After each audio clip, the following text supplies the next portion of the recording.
Şəhərdən əlavəsidir Bakıda. Düzdür? Ancaq təhlil eləyib düz çıxardanmır. Çünki şəhərdə və Bakıda sözünü mən yer zərfliyi götürsəm, xoşbəxt idim sözü ilə uyğunlaşmalıdır. Amma orada şəhərdə xoşbəxt idim uyğunlaşmır. Niyə? Orada tam başqa bir mövzudan gedir söhbət. Şəhərdə yaşayarkən xoşbəxt idim. Başa düşdünüz? Burada həm məna, həm qrammatik cəhətdən ikisinə də baxmalısın. Uyğunluq olmaq. Baxsan ki, şəhərdə xoşbəxt idim deyil axı. Deməli, nə zaman xoşbəxt idim?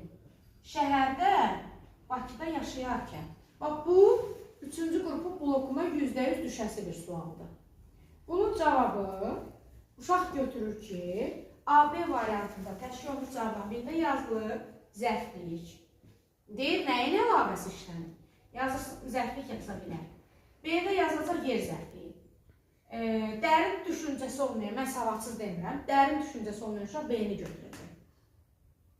Amma cümlə təhlilinə baxıb, həm də sualın sadə olmadan, ümumiyyətlə sualı gördüyün sadə suala oxşuyur, şübhələn o dəqiqə. Niyə? Çünki sən 11-ci sinifsən, 9 deyilsən. 9 ilə 11 arasında böyük bir fərq var.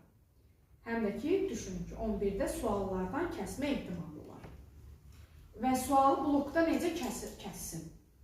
Konkret cavabı AB-dir də. AB-dən nə kəsəcək? Çıxır axı cavablar.